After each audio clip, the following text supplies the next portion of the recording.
Oh, and we have arrived at the final DTL primetime live show of the entire year, the last Monday Night Football game and the last game of Wild Card Weekend. I'm your host, the coach, and tonight, a very fascinating game that has kind of tragedy and a local, at least where I am, tragedy that continues to go on with the wildfires out west. Now, the Vikings are traveling regardless. Now they've changed from coming to LA. The game now has moved to Arizona and the home of the Arizona Cardinals. And tonight, boy, we'll see how Sam Darnold does. And you got a veteran Matthew Stafford on the other side that knows all about the playoff pitfalls and what it takes. So we have straight bets. We've got the no-fly zone. We have props. We have a very special parlay to bring you on a very special night. And also, will there be somebody that gets into the club on the last night? So without further ado, ladies and gentlemen, it's time for the picks.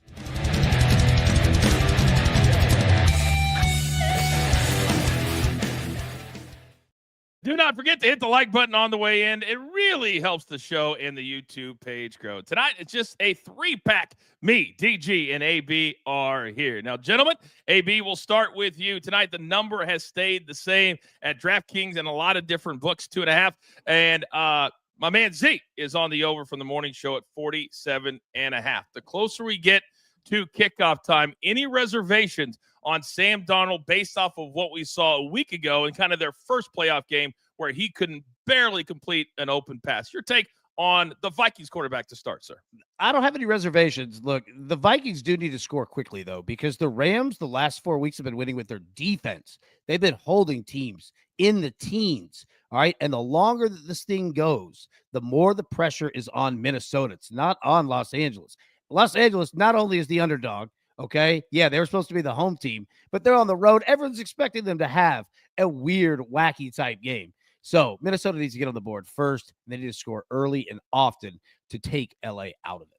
That's the thing, is maybe mentally, DG, as AB just said, they're not into it. Maybe they're still thinking about family and friends, and they brought all their family with them. It doesn't mean they don't have other family back in LA still fighting. It doesn't mean that some of the players haven't lost homes. So the Rams, and I saw the field today on ESPN, and they've made the field. I don't know if they traveled, but it's a Rams field, which is pretty cool. How much do you think what's happened in LA will affect the Rams side tonight? I think it's big just for the simple fact that, it does give you a little bit of brevity. Like when you get onto the field, you can escape all of that, but it's the leading up to it. And just as AB was talking about, is you have those initial first plays. And if they go all bad, this could be a big snowball that continues to roll and you just kind of just wear it all on your chest in a sense. And you feel like you can't breathe. I know sports is bigger than that, but also I know like how it feels to play in big games. And so at this point, it's going to be a big moment for them and a good moment for them to get off to a good start. Just because if they do get off to a bad start doesn't mean it's over. It's going to take a bigger hill to climb. But I do think that they need to get off to a hot start for sure. Yeah, shout out to Randall and Chad. I think the tragedy is going to provide them extra motivation. Randall, there's been a lot of instances in sports history that has certainly been the case.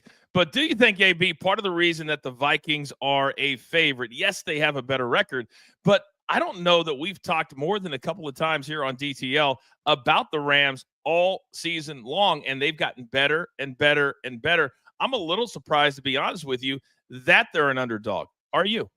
No, I'm not surprised. Like, Minnesota's the better team, and Minnesota should handle their business here.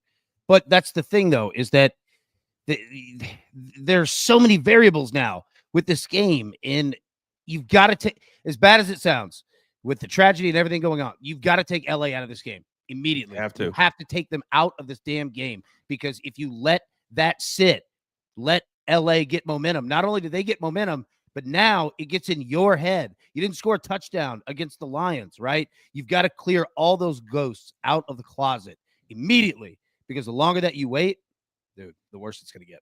They'll start to forget about that tragedy. There's no doubt about it if they stay in the game or if they get off to a good start. The other part of this, DG, is that the Sean McVay coaching tree.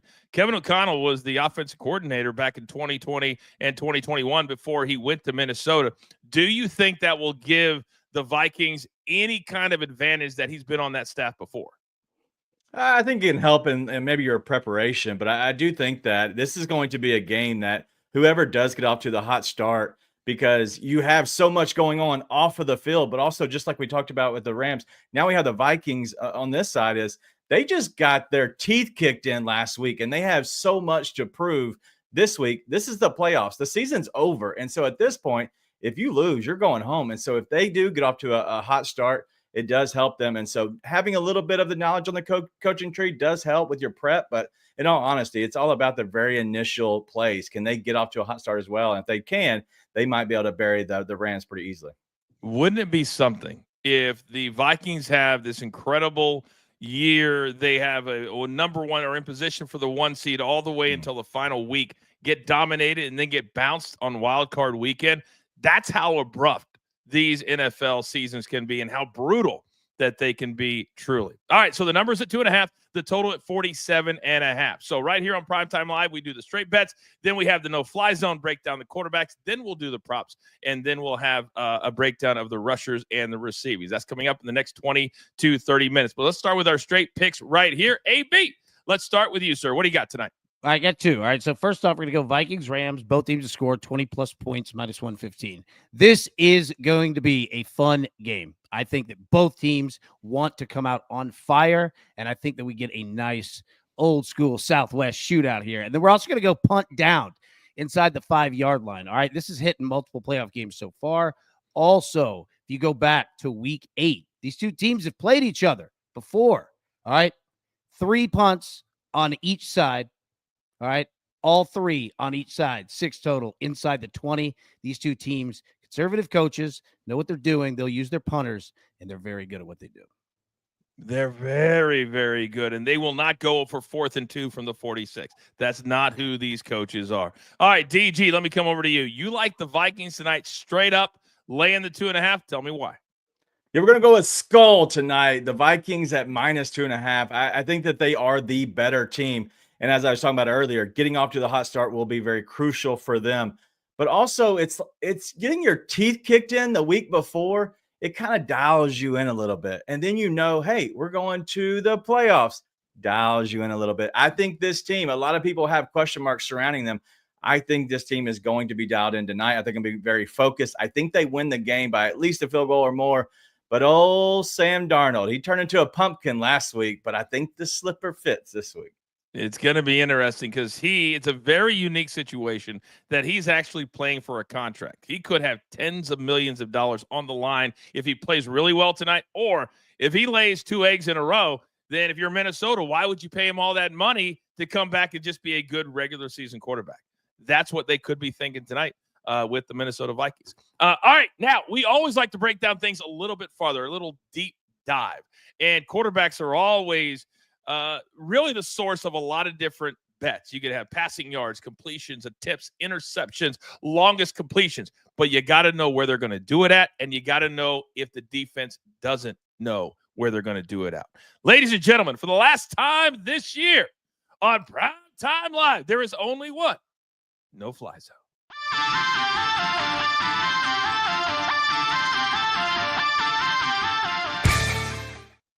All right, so let's start by understanding these two teams. All right, take a look at points per game this season. 9th best in the NFL for the Vikings, 20th for the Rams. Points per game allowed, 5th best defense in scoring for the Vikings, 17th for the Rams, and then time of possession. Look at that. Really not two solid teams either way in regards to time of possession. That's why I think with an uptick in passing, we're going to see a lot of plays tonight, which is great for prop bettors. Now, passing offenses, both top 10. Passing defenses, both bottom 12, okay? Rushing offenses, not good. Rushing defense, take a look at that. 2nd best in the NFL for the Vikings, 22nd for the Rams. Minnesota, if they can get up early, they will use the run game a lot, but they'll throw it as well. Now, let's take a look here at Sam Darnold, okay? Going up against the Rams passing attack. Okay, we just talked about it. Both of these teams do not have good passing defenses. However, the Rams can get you. Okay, take a look at Darnold. This is the week before. All right, playing Detroit. We took that game out of it. All right, he is an equal opportunity passer. He'll throw it anywhere on the field. Does not matter. He can make every throw. But take a look there. He sprays to the right. Okay. That is where the volume comes, and they will use, all right, the short passing game behind the line of scrimmage as a de facto in addition to the run game. Take a look. Left, right, both of them behind that blue line of scrimmage. Yeah, they'll use it. But where they get down is deep left and deep right, because you've got to deal with some of the best wide receivers and arguably the best wide receiver in Justin Jefferson in the NFL. And it is tough to cover every single yard on the field. Flip this thing over here where Sam could get into trouble. Really deep middle. That's where quarterbacks all get into trouble. You usually are getting a rush in your face and you make a mistake. All right. Intermediate left. That is where Sam Darnold career-wise has gotten into trouble, because it's generally where him and the wide receiver are not on the same page. Okay. You got Justin Jefferson running a 9 route. They needed a 6 route. They needed a 7. Cut that thing off. Come back. He's done it so many times in his career, and sometimes on him, sometimes on the wide receiver, but doesn't matter when it's a pick. And then short right. Look for LA to try to counterbalance that pass game and jump a route, because Sam Darnold will leave a hanging curve to the right side once or twice a game. Pay attention there. All right. So the game scripts for the Vikings here, what they need to do: score first. You need to score quickly. Okay. Do not play from behind. Do not let the Rams get any type of momentum, because they will crush you. Deep left, deep right all night. You're going to run the football. We all know that, but keep the defense honest. If you're completing passes deep left and deep right, people got to drop back. And then you go right back to the run game, and they come up, and you do it again all night long. Just go over and over. Keep it going. Draws and play action. That is where both the defense up front and in the secondary, they don't know what the hell to do. All right. Do we stop the run? Do we stop the pass? We don't know. But here's the biggest problem. Watch for this tonight. False starts in illegal formations on the offense for the Vikings. They do it all the time, both of them. And it kills drives, kills them, because they need to stay ahead of the sticks. 3.5 stars for Sam Darnold to throw a pick. Now, take a look at Matthew Stafford here. I mean, it's Stafford. He can make every throw in the league. But we go back to the Week 8 game against the Vikings. This is what he looked like. 25-34, 279, 4 touchdowns, 1 interception. All right. But the last 4 weeks, the Rams have not been throwing the football. They've been running it, using their defense, and keeping the game very low scoring. I'm fascinated to see if Minnesota, all right, you see their passing secondary, their rankings. I'm interested to see if their D-line can truly get after Matthew Stafford, but he could go anywhere, anytime, all over the field. Flip this thing over here. Where he gets into trouble is intermediate middle, deep left, intermediate left. These are the trouble spots, because right at a quarterback, you're throwing it across your body, and you might not be on the same page every single time. But there is an out with this, and watch for it tonight. Flip it over the game scripts, and we're going to go to the bottom portion. Exploit pass interference deep. Minnesota secondary has issues with that. Watch for Matthew Stafford legitimately to throw balls that are underthrown. All right. You think it's a bad pass. No, he meant to do it, because he's looking to get a flag and cheap yardage.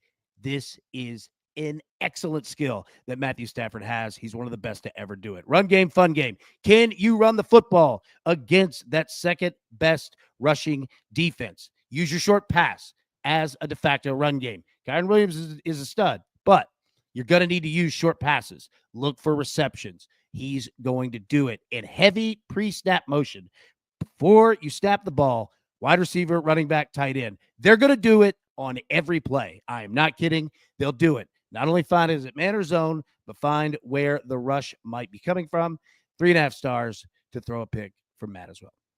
And that is the final no-fly zone of 2024-2025. Thank you to AB for 19 straight weeks on those. So let's dive in now. After you've seen all of that, you know where the trouble spots are. Here are the numbers, according to DraftKings, that you can bet on. DG, let me start with you, because these are a little bit higher than the games that we had yesterday, which may lean to the over. But when you look at all of these for either quarterback, and I look at that INT minus 120 for both, anything stick out to you?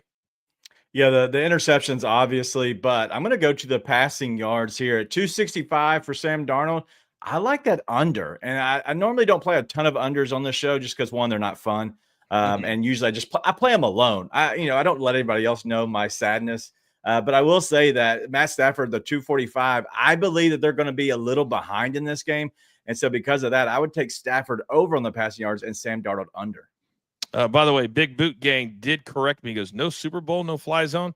Probably will have a no-fly zone for the Super Bowl. My bad, Big Boot Gang. AB, let me come over to you because if we're having some short passes, that could lead to an over on completion for either side. Love completions for Matthew Stafford. Absolutely love them. I think they're going to try to keep time of possession, and they're going to use the short pass game as a run game because it is tough to run against this Vikings defense. And remember, we all talk about the Vikings offense and it being embarrassing, quote unquote, last week.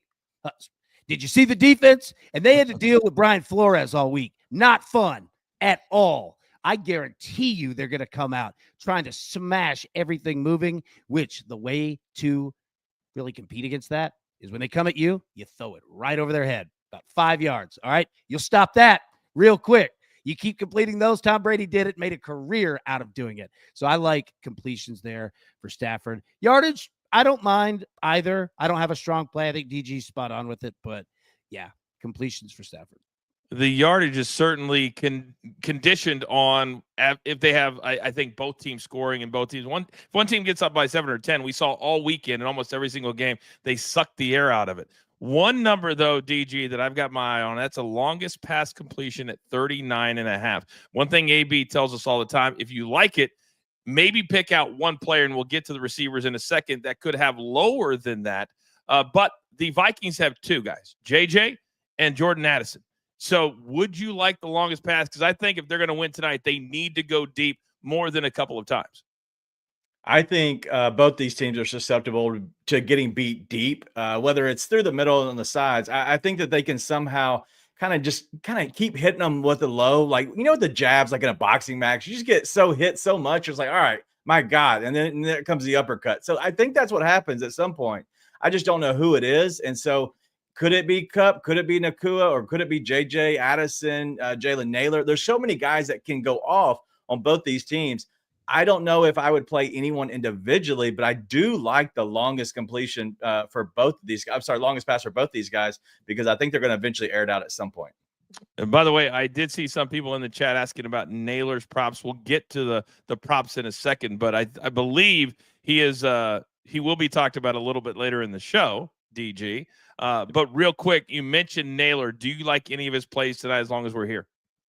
I do like Naylor. I do have a play on him tonight. So I think that just not going into my pick completely, but if you look at it, a lot of times these guys, when they get kind of bumped up a little bit, such as Jordan Addison has, more attention is kind of held against them. And so at that point, more people are paying attention to Addison, more people are paying attention to Justin Jefferson. So who's the next guy? And that's why I'm kind of targeting Naylor tonight. That's kind of where I went with one of my props too. So why don't we get to it? Ladies and gentlemen, it is now time here on DTL Primetime Live to prop it up.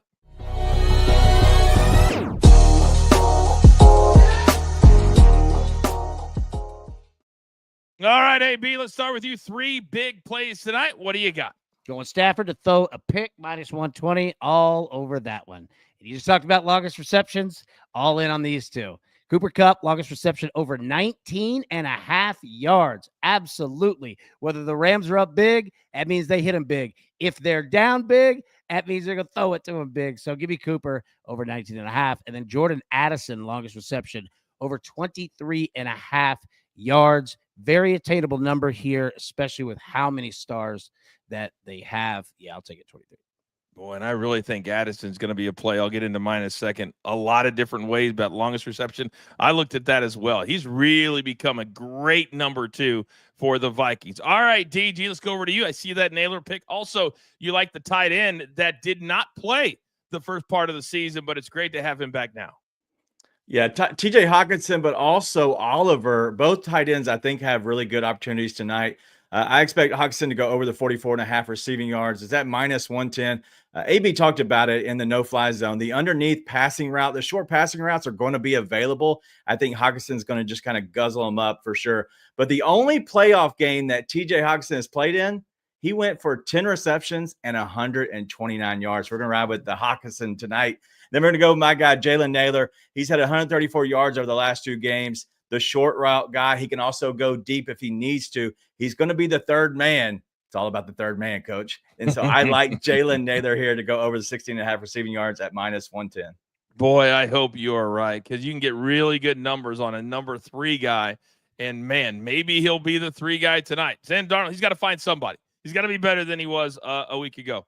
All right, if you're going to cash with the coach, you're going to do it with these 3 plays. Puka Nacua, he's become a superstar. He now has numbers almost double to that of Cooper Kupp, and I like his catches tonight. They're both kind of possession receivers, even though Puka has a lot of yak, but I like him over 7.5. A little juicy. Sometimes the juice is worth the squeeze. I think tonight he could go 8, 9, 10 catches. They've got to utilize him all the time. Then Aaron Jones, we're going under his rushing yards tonight, 59.5. The last 2 games, he hasn't even gotten to 50 yards. And I think this will be so competitive, they're going to have to throw in order to beat this Rams defense. They will not use him very much tonight at all. And then I also like AB, like Jordan Addison, over his yardage tonight because I think Justin Jefferson, his number was really high, like 90. So at 59.5, I think that's a sweet spot. He's become a guy in big games that Darnold looks for. He also loves that post straight up from either side. So he could get 30, 40, 50 yards in one catch. So I love his yardage tonight. Those 3 plays if you're going to cash with the coach. All right, let's go a little bit deeper because, guys and fans at home, like other kinds of betting, let's look at the rushing props. And the 2 featured guys tonight are certainly Aaron Jones and Kyron Williams. And AB, let's go to Kyron first. 85.5 in a playoff game. Unless your name is Saquon Barkley, I don't think I want to play that. That would be, if it were me and it's not an Aaron Jones under, I would play the under there too. I almost did that. It's a lot of yards. Now, you go back to that week 8 game, and that was a long time ago, but he went off. But everyone went off. Like both the wide receivers on these teams had over 100 yards. Running backs went off. Quarterbacks went off. Like it was literally a perfect game in terms of if you're a prop better, right? But I'm with you, man. Like 85.5 is a ton. But every time that I doubt Kyron, he does it. I know. Like, he's so good, man. Like, I think for me, that minus 140 anytime TD, because my God, like, you remember the numbers we got during the year? It's like, was it like 10 games? Yeah. Was it like 10 or 11 straight that he scored a touchdown? Yeah. Maybe more than that. It's amazing, right? Like, this is by far the most affordable. So if I'm looking at anything, it'd be an anytime TD. He had some weeks where he was like at minus 190, minus 200 for him. By the way, Saquon Barkley bettors are still nursing their wounds from yesterday at minus 190. Ouch. 3rd most popular prop leg. Ouch. Going down with a minute to go in the game. But Saquon, you're my dog. You're my dog. DG, let me come over to you, big boy. Because we have, whenever we look at these screens, lately we're looking at that 2+ touchdowns, and they've been cashing. We haven't talked about the right one per se, but one of these has been cashing. If you had to talk about 1 or 2 at the 2+ touchdown, which way would you go? The only one I would look at is Kyron Williams, just because he does get in the end zone more and he does get those goal line touches. So Kyron Williams would be the only guy I would target. I love that minus 140. I don't think that juice is too much there. That's definitely worth the squeeze. So I like it a lot. But one thing for Aaron Jones I love is his over 18.5 receiving yards. He's been getting out of the backfield a lot and just kind of getting a lot of those receptions, whether they're just short, 5, 6 yards, but just getting enough over time to kind of keep everybody honest. But Coach, I'm gonna come right at you. I think he goes over his rushing yards tonight, and I know that's definitely showdown worthy. But I will say he's been running the ball well, and I think that this Rams team isn't as good on the line as everybody has thought they were. I think he goes at least 60 yards tonight. Okay. So let's say you're on the show tomorrow morning, correct? All right. So how many, because I won my showdown last week easily. How many premium memberships you want to put on the line for this one? Up to 5. Surprise me. Let's go 3. You can do All right. 3? All right. 3. 3 showdown. producer man? Apparently, we don't have the showdown. I need longer than 3 seconds to find it, damn it. I need longer than 3 seconds. By the way, the juice has my back, DG. Because I'm tailing on the under 60.5. Oh, we're already wrong. It's 59.5. That's all right, juice. It's okay. We don't need that extra yard. All right. 3 premium memberships on the line, me and DG tomorrow morning. What does it say? Coach will have his bank refund. I got a funny story on the podcast. I went to Staples today. You guys wouldn't believe. I think I got a guy fired today. I kid you not. All right, let's flip it over now. There are superstars running all over the field tonight when it comes to wide receivers. AB could have picked 4 different dudes to put on this graphic, but we picked the 2 biggest studs. Justin Jefferson, he got his bag in the offseason, and he has proven he has all 1,000 yards season so far with injury. His number AB, 90.5, but Puka is higher currently at DraftKings at 92.5. I'm clearly playing his catches because I think that number is high, but both of these dudes could go over 100 yards tonight. Your take? He absolutely could. Like, again, I go back to the anytime TD, minus 125 for Justin Jefferson. Like, I mean, we never see. Usually you can't ever play him. You have to parlay it. And then 115 with Puka. Yeah, that's the problem, is that these teams have so many stars, right? Yeah, I mean, I go to TDs. I go to longest receptions as well. Probably, I wanted to go Justin Jefferson, but over 27.5 is like minus 160. Like, I know, like, you can't, like, what do you, like, the books literally do that. You can't play it. Or I hate that so much. Yeah. I hate it so much. At least make it so at least it's fun. But, man, minus 160, either you're dumb if you play it like the Saquon Barkley, or you don't, and then he hits it, and you're like, damn it. But I didn't want to lay the 160. DG, let me come over to you, because outside of Puka's receptions, it does allow for other guys to have lower numbers. But let's focus right now. JJ is maybe the best receiver in all of football right now. And we have seen on certain games, and last week he was incredibly frustrated. So sometimes when that happens, the coach, Kevin O'Connell, will say, you know what, we got to get him included early and often. If that's the case, maybe both of his numbers, catches and yards, could be in play tonight.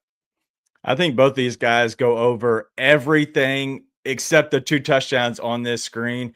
I wouldn't doubt if both these guys catch a touchdown, but the only issue is Justin Jefferson has been kind of the guy who kind of shown a little bit to the defense, and everybody else kind of gets theirs as of late for the touchdowns. He hasn't scored in 2 weeks, and so I don't know if this is kind of the way they're going to kind of play it, is use him and like, hey, let's run him through the offense so everybody sees him, everybody runs after him, and then you get a TJ Hawkinson or Josh Oliver underneath for an easy touchdown. And so that really could be how this plays out. So that's the only thing that worries me, is the touchdowns on these guys, but I think the top 3 on both sides go over. By the way, maybe he needs to read a success book on the sideline like A.J. Brown. Did you guys see that story today? That book is now the #1 bestseller on Amazon.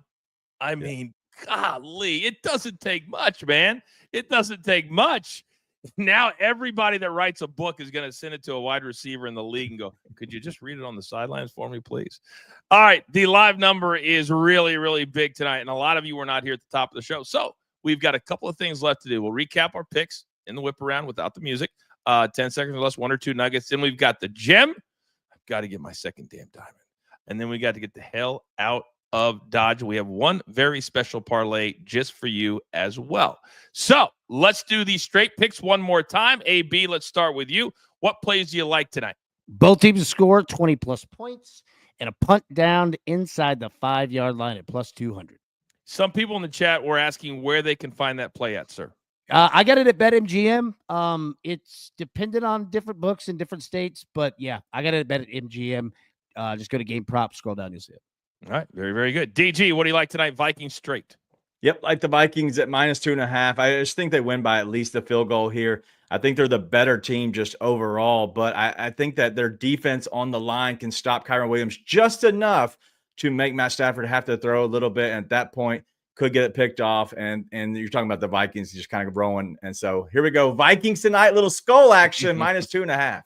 All right. Shout out to Matt. He says, I snagged the book on Audible this morning. Of course you did, Matt. All right, AB, 3 prop plays tonight. What do you got? Stafford throwing a pick. Cooper Kupp, longest reception, over 19.5. And Jordan Addison, longest reception over 23.5. Boom. DJ? Yeah, these are going 2-0, unlike Mark, better days ahead. We're going to Hawkinson over the 44.5 receiving yards because of the short route. Same thing with Jalen Naylor over the 16.5 receiving yards at -110. And if you're going to cash with the coach, Puka Nacua, I just think he has a really big game tonight. It's a gut feeling. I think he gets to 8, 9, 10 catches. Aaron Jones, I just think it's going to be too hard to run on this Rams defense. He goes under that the last 2 games, hasn't even gotten north of 50. And Jordan Addison, I think he's a great 1-2 punch with JJ tonight. He's just got to get to 60 on the receiving yards. I believe that he can do that. By the way, Patrick Mahomes, guys, I don't know if you guys saw this. He's so next level as a Hall of Fame quarterback. He's able to schedule a birth on a bye week 9 months ago. Have you ever heard of that happening before? And he did it. They just had a baby girl on his bye week, and he said they planned it 9 months ago. He's like Tom Brady. He's like a savant. All right, before we get to the gym and our final takes, we have a very special parlay for everybody tonight. AB, what did you cook up, sir? Yep, we're going to go a little pylon and pick parlay here, all right? Both quarterbacks throw an interception. Justin Jefferson to score a touchdown. Cooper Kupp score a touchdown. Those 4. Can we turn $50 into $750? We've done this every Saturday NFL game that we've had like the last month, and we got to keep it going here. All right, can we get all 4? Let's knock it out. Which one do you think will be the last one to cash that we will need to cash in that? Ooh, it definitely is going to be an interception. All right, because we always get one of them on like the last play, except if it's Bo Nix. All right, DeMar Hamlin, that was brutal. But man, yeah, we almost had it. Oh, Stafford, okay. No. Yeah, Stafford pick last. Okay, keep our eye on that. The pylon pick parlay, courtesy of our man AB. All right, now tonight. And yes, there will be a Super Bowl show, but this will be the last time until the Super Bowl, maybe, unless we put it on demand or on Sunday, that we can pick the gym. And putting my ego to the side, DG has been the GOAT when it comes to these picks this year. So we have rules. Whoever has the most gets to go first. DG, dare we say 5 possible gems? You're sitting on 4 right now, right? Or more than that? Yep. 4, yeah. 4. This could be number 5. Yep. Let's go with Jalen Naylor. I like his reception or his receiving yards, so I like him to get in first. Everybody's going to be looking out for Justin Jefferson. Jordan Addison goes through. No. Let Jalen Naylor get the touchdown plus 3,000. That's the 5th, and that ties a record, I do believe. By the way, Matt says the Hamlin callback interception was brutal, AB. Yeah. Bad beat, dude. Brutal. Oh, absolutely brutal. All right, so AB, you have a chance to catch DG tonight. Where are you headed? Going Tyler Higbee, 2,800. I'll tell you why. The most frustrating team to figure out the first touchdown scorer is the Los Angeles Rams. They have so many dudes that they'll bring on, all right, that you look up, you're like, who, right? And that's with guys, studs that they have out there. Higbee, 2,800, because nobody's going to be paying attention to him when they run him out on the field. Go with him. And that's a nice cash, too, at that number. Lindsay is with producer man TJ Hawkinson. He's always a nice, safe bet around plus 1,200 to plus 1,500, depending. But I like games like tonight. And I like playoff games because you can get good numbers on both sides of the ball. And you don't have all of us scrambling to get our picks in first. A year ago, this number would have been 400 or 500. But thanks to Puka Nacua, Cooper Kupp is no longer the number 1 priority. But if they get the ball inside the 10, they're looking for my guy. At plus, is that 12 or 13? My eyes are so bad. 1,200. I don't care what the number. It's over plus 1,000. I will get my second gem tonight. Who knows? Maybe I'll shock the world and catch everybody by the end of the season. All right, here on Primetime Live, we like to end with our final takes before the final game on the wild card weekend. DG, start us off, sir. I think the Vikings get off to a hot start, obviously through the air going to my guy, Jalen Naylor. So I'm going to cash 2 things on the first play. But I will think that this game is going to get off to a good start. I just hope it actually lives up to the hype. We loved the great game last night with Washington came out on top. I hope it just kind of gives a little bit of dessert tonight. That's what I'm looking forward to, just kind of the end of the first round of the playoffs. I do have kind of a sweet tooth right now.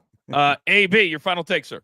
Watch for the Vikings, all right, illegal formations, false starts. It's a serious problem. All right. And number 2, Sean McVay in big games like this, he usually comes out with a surprise, and he does what you do well.